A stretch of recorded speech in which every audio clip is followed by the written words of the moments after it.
Welcome back to the Crochet Crowd, as well as my friends over at yarnspirations.com. This is an introductory course for brioche Tunisian style. So when I say introductory, I don't mean like you're a brand new crocheter, you barely ever saw a hook in the store. You know how to crochet, but you want to go to the next level. This is an introductory course for that. So this particular cowl that you have here is brioche, and it's a breathtaking brioche cowl, and it's using a double-ended crochet hook. So if you've ever seen these, you can see that they're much bigger than a regular crochet hook. And what we're going to do is that we need this, and we're going to also be crocheting or doing Tunisian stitches in the round. This is a two-step repeat pattern in order to get it to go. So it looks like it's a lot of extra work. It's really not, but you do need to be prepared. So we do need some things for you to have before you get started, which includes the double-ended hook, but I want to show you the sample first. So this here is brioche, and you can see it's really quite wonderful. You can see that it's slanting up on one side and kind of going off in the other direction. It's just a matter of doing the increasing and the decreasing right at the same point. This is in multiples of 12. So this particular cowl is, you will see that it's 108 stitches when you get past the first section, and that is in 12. So if you want the cowl to be bigger, just keep it in multiples of 12 and you'll be satisfied. This is going in the round. So if you want to email me and say what would it be if you just want to do a flat piece, I don't know the answer to that. For myself, I just know it as the round at this moment. So you can see that it's really kind of wavy. It does the waves on its own, so that's not something that you have to worry about specifically too hard, I guess. And it's really, really neat. So the back of it looks just like this, and we're also using two different yarn balls at the same time. So you will notice that it's transitioning. You can see that the pink here is in the front, and in the background in the filler is another color. So the main color that is most dominant to your eyes is color A, and then the filler color is color B. I found with myself that when the main color is kind of more consistent and the other color is not so close, like you see it almost gets to the same kind of colors, you can see it really does change the story in very much a cool way. So let's talk about what we need to do to get started, because it is all about the prep work in order to do this particular concept. So on screen are stitch markers. So I want to have two stitch markers that are absolutely just bonkers, in the sense that it will catch your attention when you go all the way around. So the two will indicate that I have here that when I go all the way around. So when I hit those unique ones, you'll see that. I also want 8 of one color of another one. So I want 8 of the sherbet color here, and I also want 8 of these. And so as I mentioned, you need 2 balls of yarn that you'll use at the same time. Ball number 1, color A, is the one that forms the stitches onto the hook. So it's the dominant color. You see it's kind of the pinkish here, and it's the dominant one that has the lines that appear in the front of the project. Color B is the filler that is showing up in between the lines, and so color B I have on the other side of the hook. So the one side of the hook you're creating the stitches, and on the other side you're finishing the stitches. In Tunisian, the forward pass collects the stitches and the return pass finishes the stitches. But because this is a double-ended hook, the forward pass that we're about to do is going to create the stitches, and when we need to finish these stitches, all we just need to do is turn around the hook and then just yarn over and pull through 2 and 2 and 2.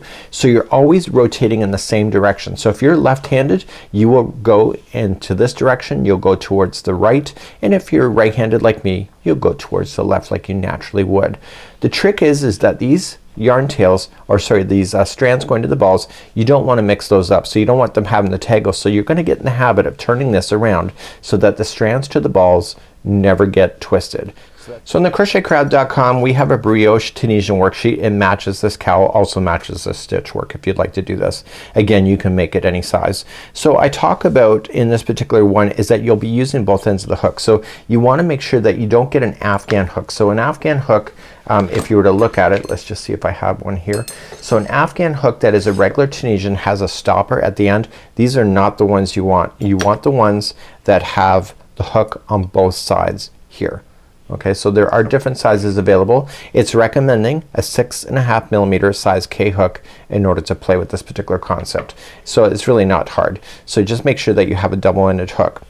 We're also recommending, and this is my friend Megan's tip, which was a really great tip, is that round number 3 and 4, there's a repeat. If you use the same color stitch markers each time, you can look back at your project and say, okay, in round 3 I'm going to just put in here right now that I'm going to say that I used the sherbet color. So round 3 I'll use sherbet as my color, and then in round 4 I will use the lime color. So whenever I'm using this, so when I put my project down and I see that the last stitch marker is lime, I know that I've just finished a round 4, and so round 3 would be next. So that's an easy way to be able to determine where you are when you put down a hook and you go to bed and you get up in the morning and you don't know where you are. So let's flip the page and let's go to page number 2. Page number 2, we also have the helpful tips. So what I realized in row number 2, or round number 2, when we're about to do that, it's always in sets of 2. So round number 2 is before it starts doing all that waving, starting to going off. We're gonna get ourselves established, and it's in sets of 12 like I mentioned. So what I noticed with myself is that when you do this, it's called a rib stitch. The first stitch is a Tunisian simple, and the second stitch is a twisted Tunisian simple. 2 different stitches. So together it makes a rib stitch, and you'll see that in the pattern. So there's 12 stitches that are in a repeat. So what I realized is that when you go and do this, so it's Tunisian simple for 1, 2 is the twisted, 3 is the simple, 4 is the twisted. And what I realized is that when it's an even number like 2, 4, 6, 8, 10, and 12, it's always twisted in row number 2. And so after the end of row, or the stitch number 12 of that, you want to mark it with your first set of stitch markers in order to get yourself going. So you will notice that there is row number 1, and then it says round 2, 3, 4. So row number 1 is just a row, and then we start going in the rounds. The problem with these hooks here is that they're straight, right? So you can never, once you get started, you can never go around the whole thing. Let's just here. You can never go around the whole thing because this hook is not bent, and that's not a problem. So what's gonna happen is that when you do this, you're gonna do about half of it in the section, and then you'll finish off those stitches and then do the other half, getting yourself back around.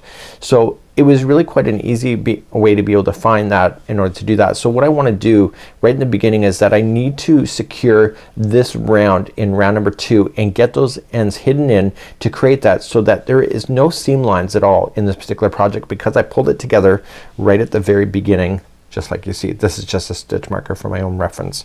So it's really quite neat. So you want to be prepared to do that. So page number 3 has 3 sets of diagrams.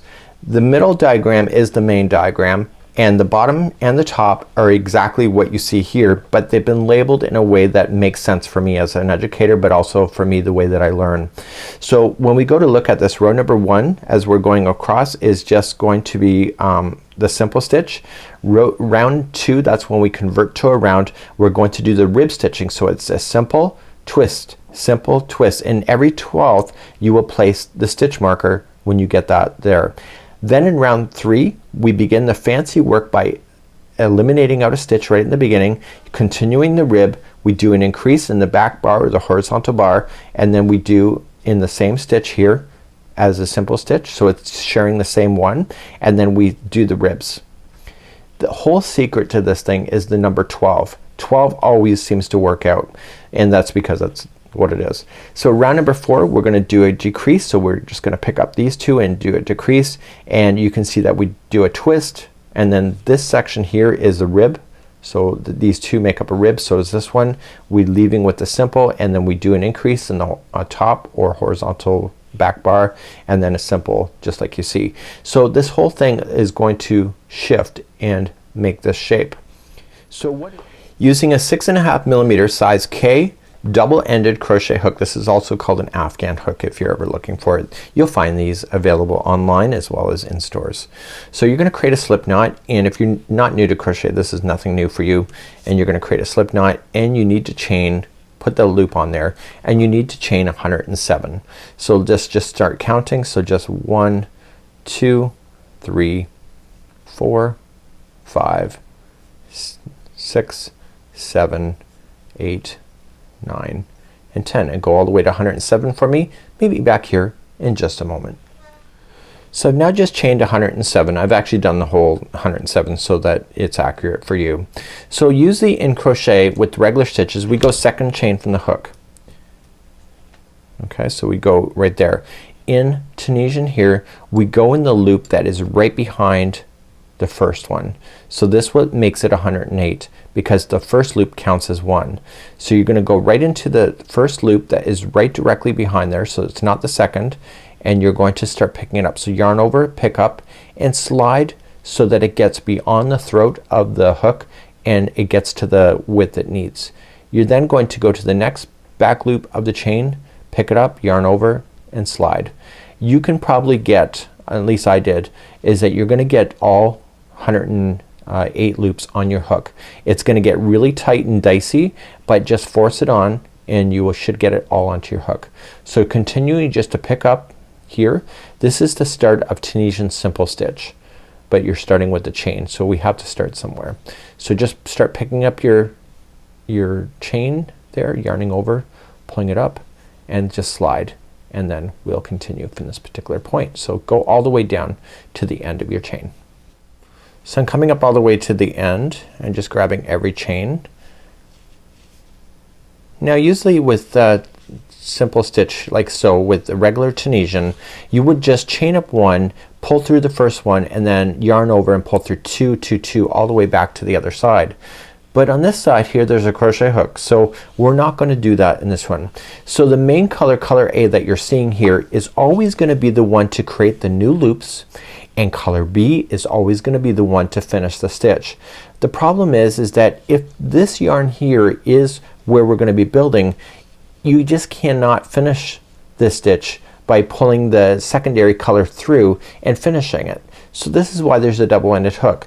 So what we're going to do is just get this yarn strand out of the way and rotate the hook so that the very other side of the hook is where we're gonna start.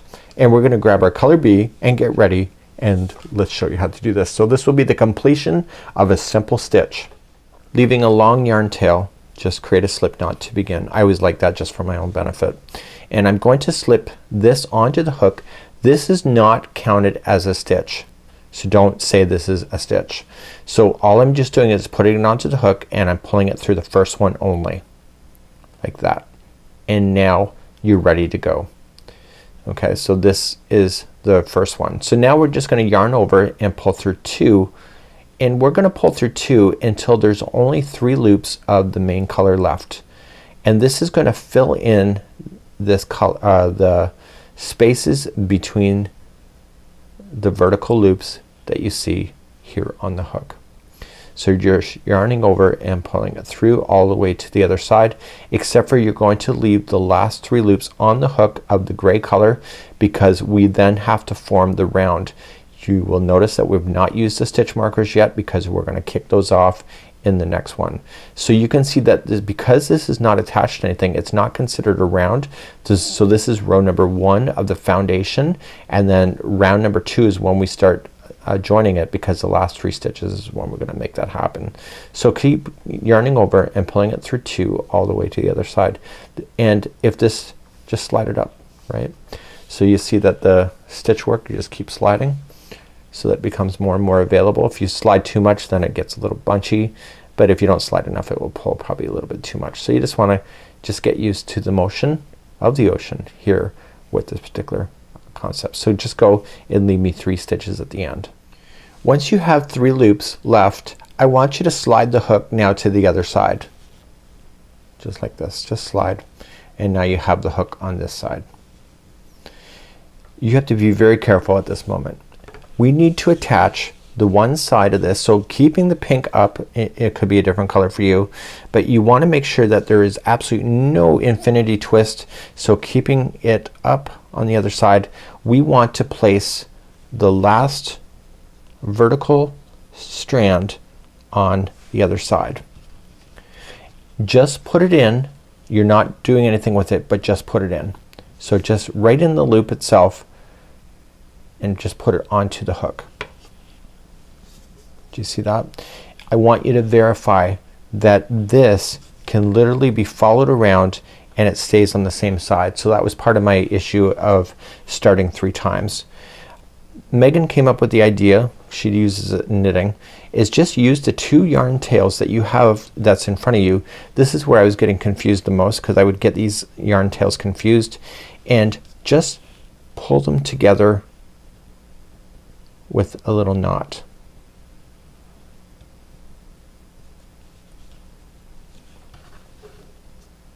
Okay, just pull them together.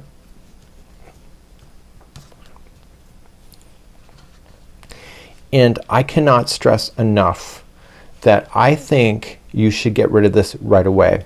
So with the tapestry needle, I want you to place the yarn, the one color, and match it to the same color. So if it's gray, I want you to go through only the gray section and just trap it into position so that it'll always be stuck.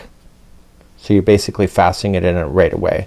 So instead of doing a whole project and you have tails at the beginning of your work that you deal with at the end, deal with it right now. Just get it right out of your hands, and so that it's in there. You're gonna want to do both strands like this. So the pink, you'll match it to the pink color to keep it well hidden, and just make sure that it will stay out of your way. And once you're satisfied with it, just cut it right out, and you will never confuse this yarn tail as being part of the project and confusing your eyes. So I'm gonna leave you to do the other side, the other color here, the pink. So now that my tails are woven in, I want to make sure that my yarn strands are clear, and I should only have 2. So one strand will always be on one side of the hook. In this case the pink will always be this side, and the gray will always be on the other side.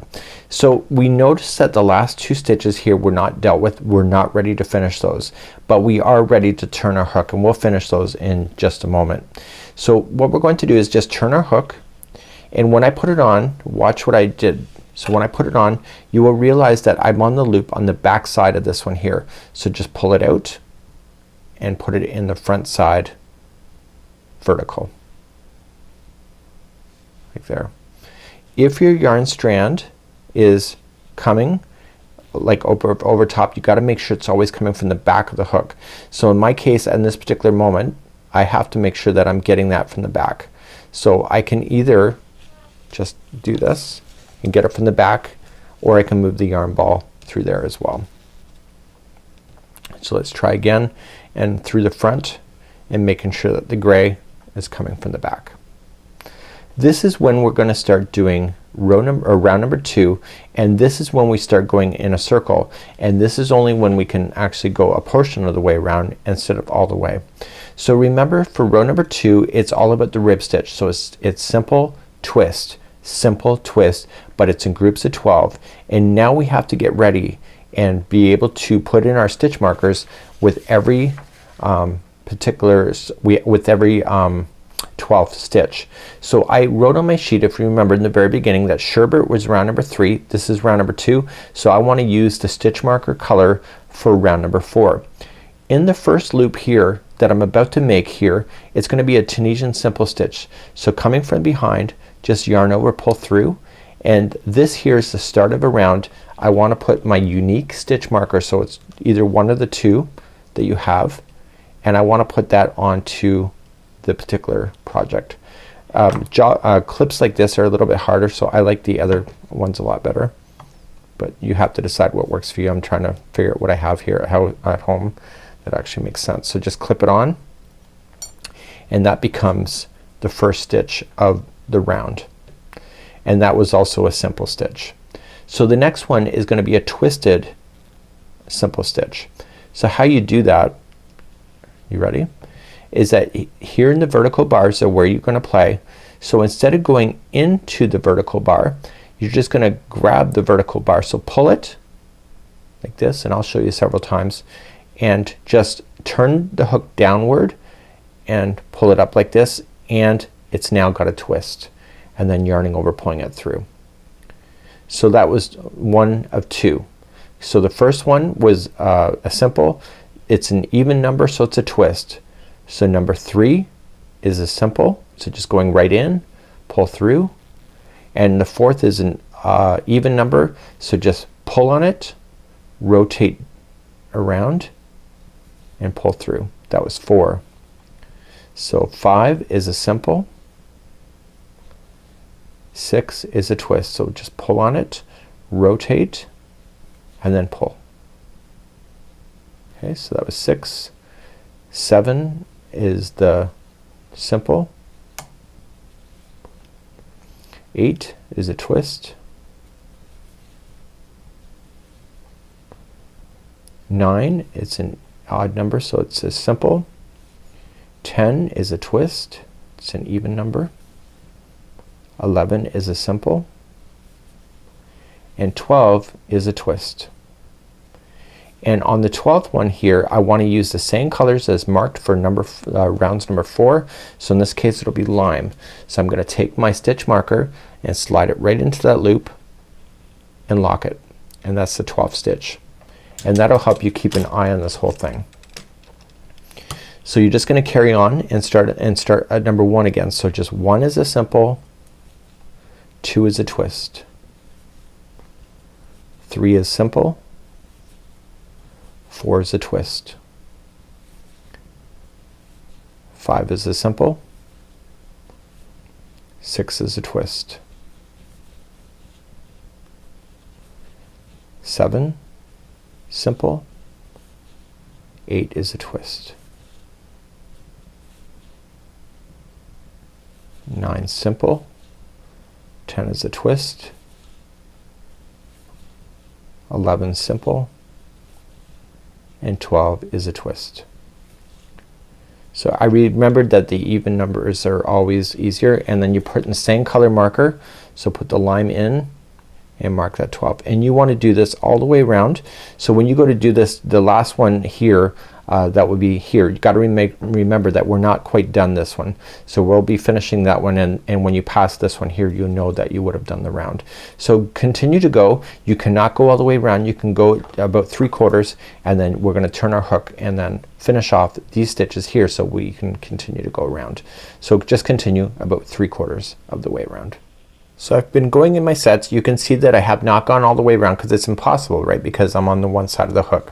So because I feel like I can't go any further, I probably could have gone another 12, but then I don't want to stretch it. So what I'm gonna do is slide the project down to the other side of the hook, and right where this pink is, I want to be able to pull that into the rest of the project. So let's just slide everything down the other side and rotate the hook. So when I rotate it, I want to make sure that this yarn is free and clear. So if you remember, and I'm not too worried about it, is that we're just gonna continue in sets of 2. So the time that I did it and I started with just pulled through the 1 loop, that was the one time thing only. So you're just gonna, with this color, just fill it. So just pull through 2 loops and keep on doing that, and pass right up over top of the beginning one that you started with. You can always pull things tighter if you have to in the end, and keep pulling through 2s. So you can see that the secondary color, color B, is just about filling in the stitches that you created. And as you're doing this, you're releasing more off the hook so that you can leave room for that, and then rotate the remaining of this project around so that you can continue to do it. So the stitch markers that you see that are hanging really gives you an indication where the sets of 12 are, but you can also see where my gumball machine is. That's the start of the round, so you never get confused on where you are. So just continue to pull through sets of 2, and then we'll pick back up and rotate the hook the other way. And I would do it so that there's probably about 3 stitches left again, and then rotate the hook and continue along with there. You would have noticed that I stopped. When I stopped the gray, I stopped it right on a stitch marker. It makes sense to do that. It doesn't make sense to stop in the middle of a repeat because it's harder to count that way. So let's continue to go, and I'll see you in just a moment. So I'm coming close to the remaining, so I want to leave about 3 stitches left on the hook, and then I want to rotate the whole project again. So there's my 3. So when I rotate this, I want to be conscientious where the yarn strands are coming from, and rotate it in a way that it makes sense for you to do that, so that you don't stay tangled at all. So I'm gonna rotate this way, and I'm gonna pick the gray back up, and I'm gonna pull this loop, or pull this strand so it's sitting towards me, and I'm gonna continue. So you can see that the stitch markers are not in play. You can see my gumball machine, that's where I started, so I'm not done this round.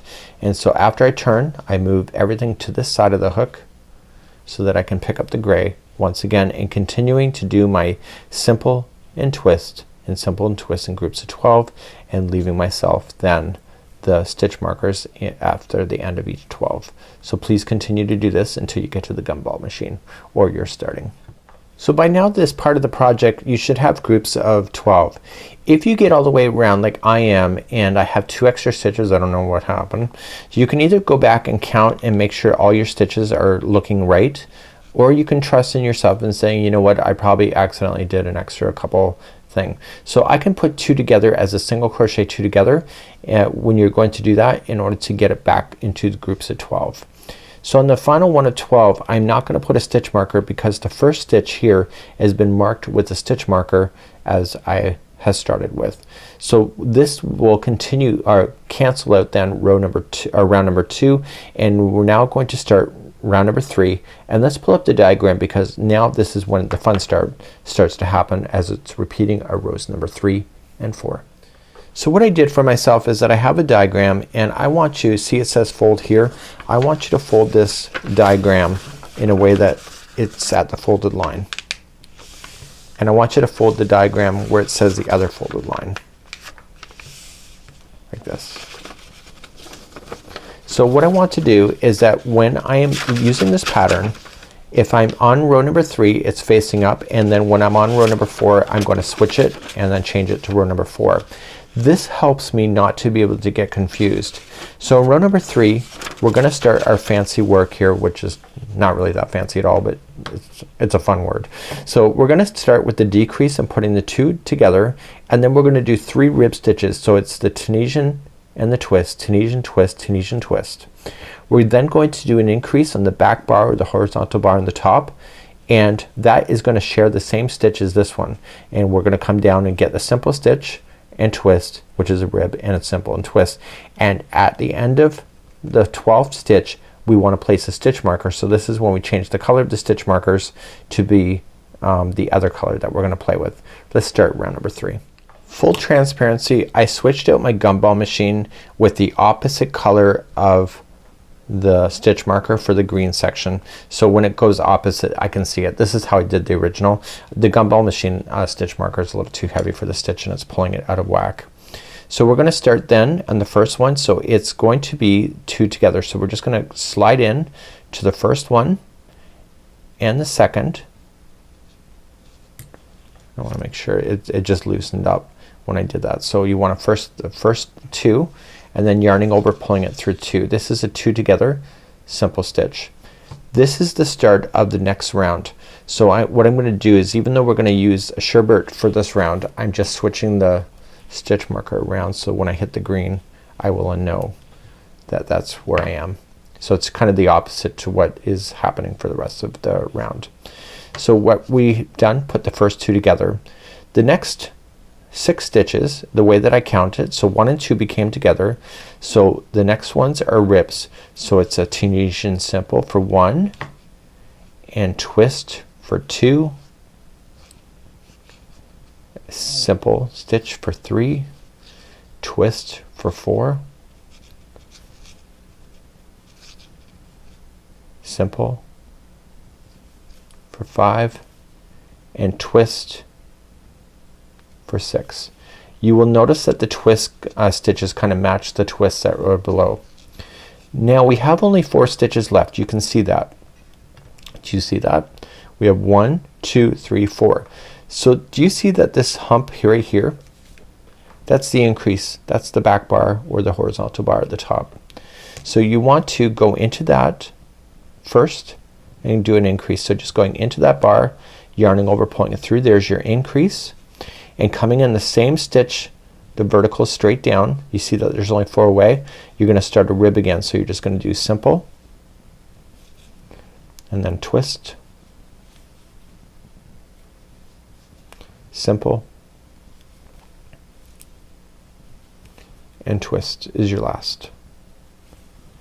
And then you're gonna place your stitch marker in the 12th one. I'm gonna take you through one more repeat of this. Just slide things down if you have to. Again, at any time you can turn this hook around and just finish these off by pulling through 2s. So let's start the next set. So starting in the first 2, let's get the stitch markers out of the way, is that you're just gonna go into the 2 verticals and pull through. So those 1, 2 just became together.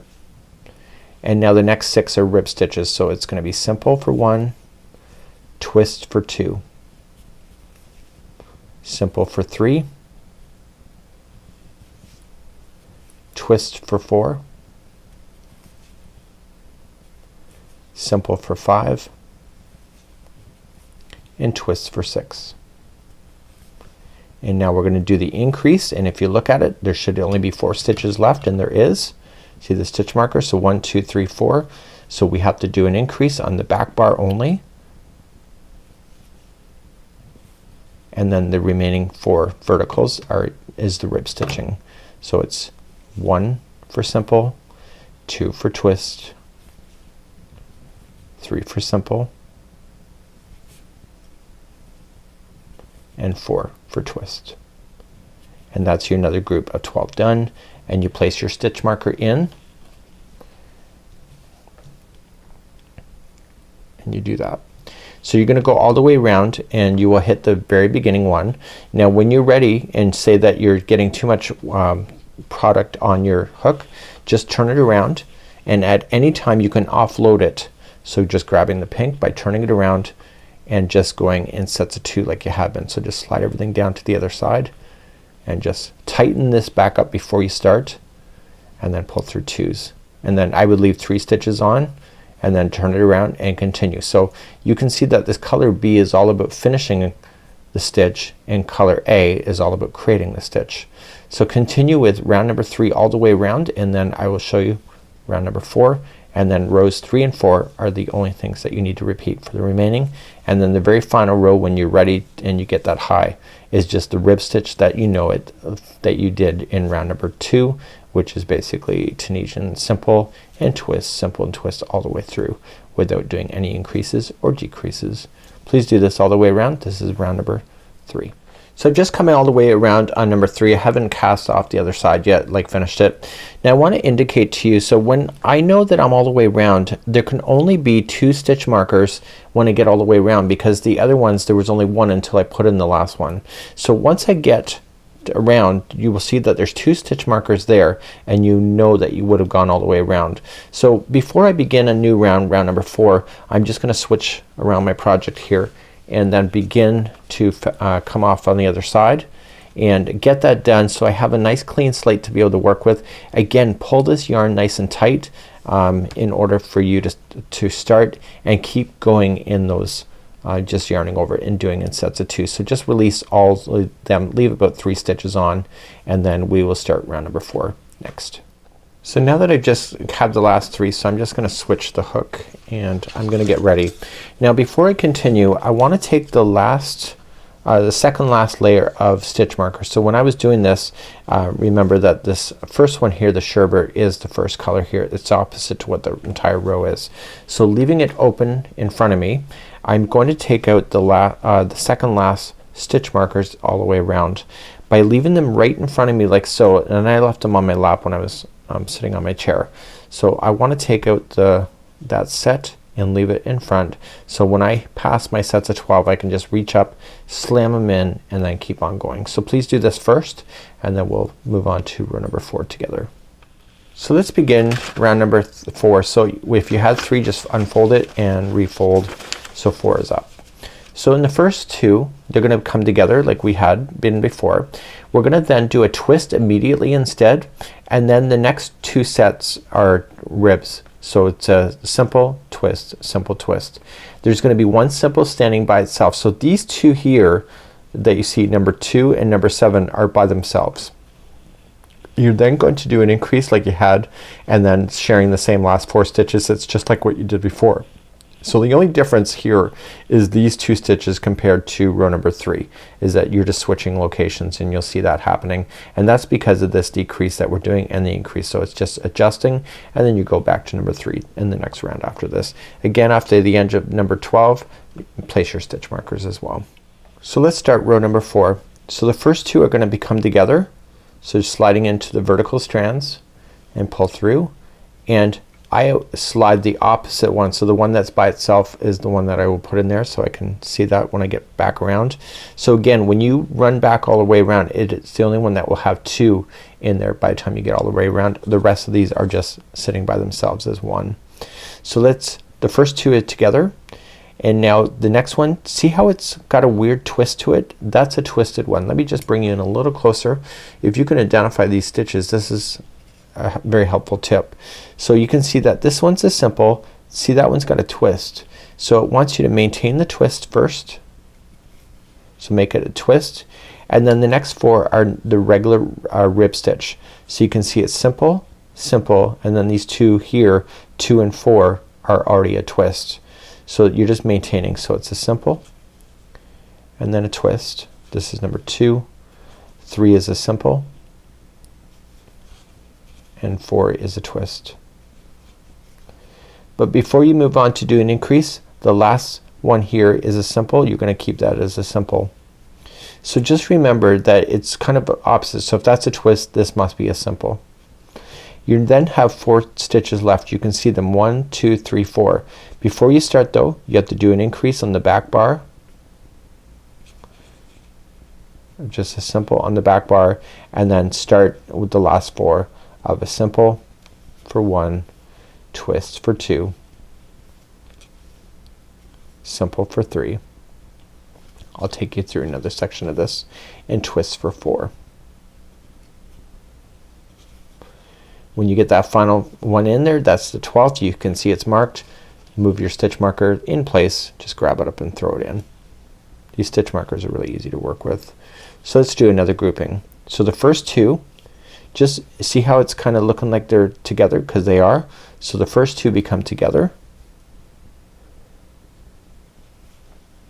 So slipping first and second together, and because this is number 4, the next one is a twist, and then you start your rib stitching. So the next 4 are ribs. So it's a simple, a twist, a simple, a twist. And before you do the increase, you still have 1 more simple left, so simple it, and now the increase. So you see that there's 5 stitches left over, 4 left over, 1, 2, 3, 4. So in the top bar you will put in your increase. It can be tight sometimes. And then you have your 4 left over, so it's a simple and then a twist, a simple and a twist, and then mark that one as the 12th, and then keep on going around. So when you're ready and you got too much on your hook, just release the other side, just turn your hook, get rid of the yarn, and it takes about 2 inches before you'll start really seeing the turning effect of this. You will start seeing a ruffling and continue. So let's continue along then for row number 4 or round 4, and I'll see you at the end of that round. So I'm just coming up to the end of number 4 here, and you're really not gonna start seeing the pattern develop quite yet. You can kind of start seeing the lean, and we're now going to switch from 4. So get your paperwork and switch back, and we begin round number 3 again. So we already have this part of the video film, so you can go back and go to look at that. So you're just gonna repeat rounds number 3 and 4 until you're satisfied, and then the very final round, let's just take a look at the other project that I was working on. I want to get this one done too, and it's about 12 inches tall that they want you to do, so you can finish. I'm going to finish at the 12-inch mark, but if these balls run out sooner, I'm gonna stop then. So this is using Red Heart Colorscape that I used for that particular sample. So when you're satisfied with it, all you just need to do is repeat row number 2. So remember, it's a twist and simple twist, simple twist, simple twist, and then when you come off with the color B, you're finishing it, and you want to finish all the way to the end, and all you'd want to do is just weave in your ends, and then you got a good cowl. So because this is Tunisian, you're going to want to damp block it, so just damp it up a little bit, lay it flat to dry. dry, and that will get rid of these curls that you have. And you'll see that you will have a slight wave in this project, and that's kind of neat. And this is a really neat idea. So this is an introductory to brioche using the Tunisian. It's really not a hard technique. It's more about getting started than anything. So hopefully that you've enjoyed, and you can download the worksheet on our website, thecrochetcrowd.com. Have a good one, and we hope to see you again real soon right here. Bye bye.